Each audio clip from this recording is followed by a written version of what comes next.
Vamos dar continuidade ao nosso programa Anatomia do Poder, hoje no diálogo com o ministro Willis Gama da Silva Martins Filho, que foi presidente do Tribunal Superior do Trabalho, e estamos falando sobre reforma trabalhista. Vamos falar hoje um pouco, agora nesse segundo bloco, sobre literatura. Como eu faço em todos os blocos, Ives, eu ofereço um livro aos nossos convidados. Esse você já tem, a primeira edição, saiu agora a segunda edição, A Era das Contradições, prefaciado pelo Bernardo Cabral e pós-faciado pelo Ricardo Vélez, que é companheiro da Academia Brasileira de Filosofia, da qual você é doutor no Notório Saber, lá da Academia Brasileira de Filosofia. E eu vou mandar para você, da editora Resistência Cultural, uma editora que tem principalmente se dedicado a livros de formação e formação moral.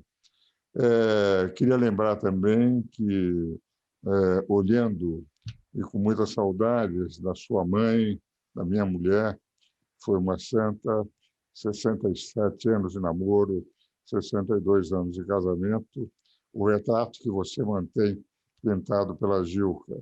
Então, falando com você, lembrando a Ruth lá atrás, fiquei muito feliz de ver. O programa passou a ter um duplo valor. Você presente e ela também, porque do céu ela está nos vendo. O Ives, eu ia fazer uma outra pergunta agora. O que deve mudar no mundo do trabalho, na sua opinião?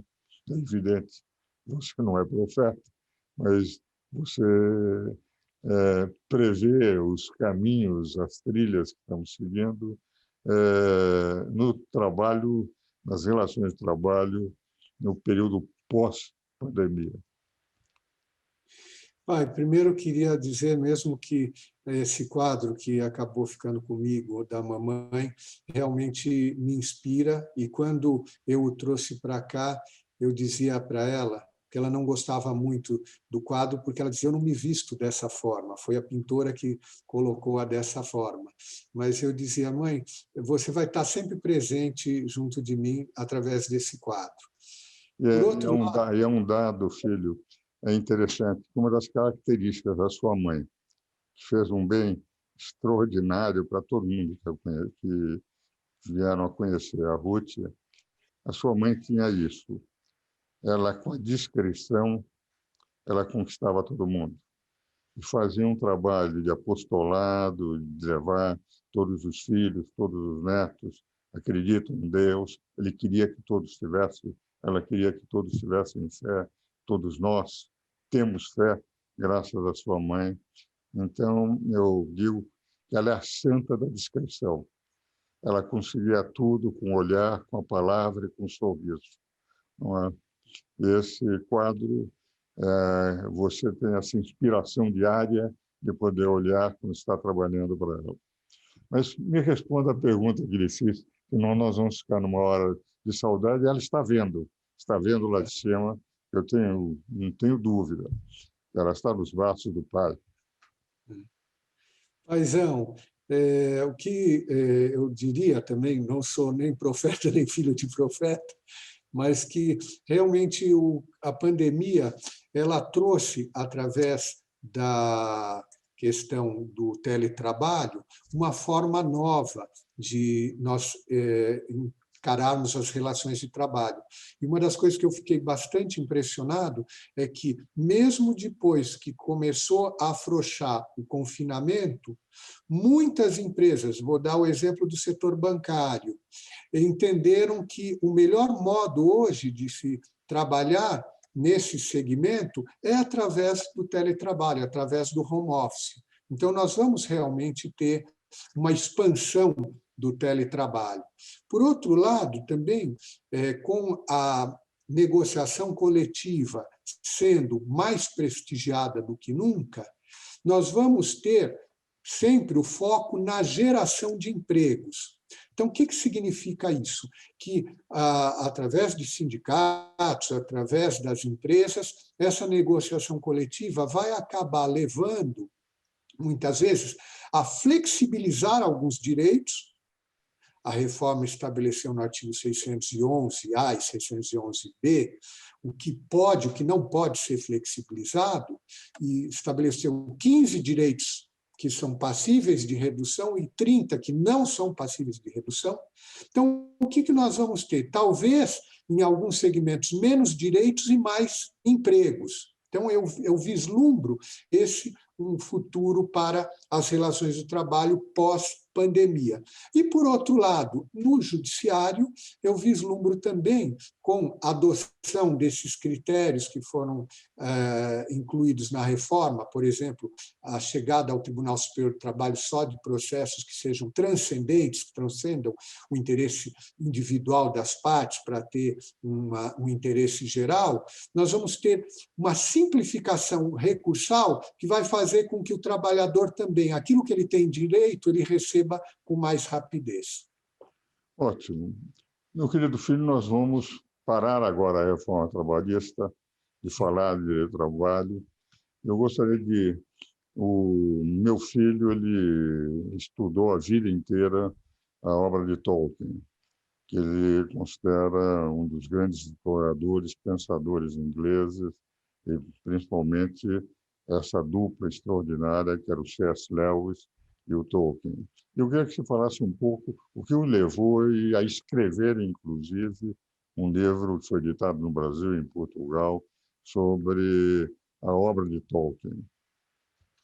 Exatamente o gosto pela obra de Tolkien e a complexidade do mundo dele me fez, para poder ler um dos livros, que era Contos Inacabados de Númenor e da Terra-média, que são contos esparsos, que ele completaria as histórias da trilogia que era composta pelo Silmarillion, pelo Hobbit e pelo Senhor dos Anéis. Então, eu quis fazer uma espécie de sinopse cronológica, encaixando todos os fatos. E, na época, uma das revisoras dos meus livros na LTR, ela disse, mas por que o senhor não publica, então, esse livro? E aí surgiu O Mundo do Senhor dos Anéis. Como surgiu na época do filme, então teve uma divulgação muito grande no Brasil e em Portugal. Mas o que mais me impressiona na obra de Tolkien é que ele consegue, num mundo de fantasia, retratar muito bem a alma humana nas suas grandezas e misérias e na eterna luta entre o bem e o mal, entre as nossas qualidades, as nossas virtudes e as nossas escolhas. Agora, Ives, uma das características dos seus livros é que você tem uma preocupação cronologicamente por situar as personagens, situar os fatos. E esse último livro que você me deu no Natal, que é uma edição privadíssima, só para um grupo de pessoas, que é a história da humanidade, cronologicamente, em que você coloca a história cronológica que nós conhecemos através dos livros de história. No mesmo período, juntando a história através do Velho e do Novo Testamento. Depois, a história cultural, dando cores diferentes no livro. E o livro foi escrito diretamente em inglês. Você não pediu a tradução, você escreveu em inglês. O que levou a contar a história da humanidade, entende, em inglês e dessa forma? Então, pai, uma das coisas que, vamos dizer assim, cada um de nós tem os seus hobbies. O meu desejo é que, se eu não fosse advogado, antes eu queria ser militar. Não fui militar e fiquei em dúvida, por causa da vista, que você sabe, aí fiquei em dúvida entre história e direito. E vi que, do ponto de vista profissional, teria mais oportunidades no direito, mas sempre o meu amor foi a história. E nessa obra que realizei em uma edição mais restrita, procurei encaixar, fazendo um paralelismo como o de Santo Agostinho, uma história visível com a história invisível, ou seja, aquilo que são os fatos históricos, políticos, econômicos, sociais, e aquilo que Santo Agostinho chamava a história invisível, enquanto vamos construindo impérios, desenvolvimento tecnológico, como é que vai sendo o desenvolvimento das almas, do espírito, das filosofias. Então, vou fazendo uma comparação da história das ideias com o desenvolvimento político, econômico e social. Isso faz com que a gente entenda melhor o presente, ao conhecer o passado, entender o presente e ver as perspectivas que se nos apresentam para o futuro.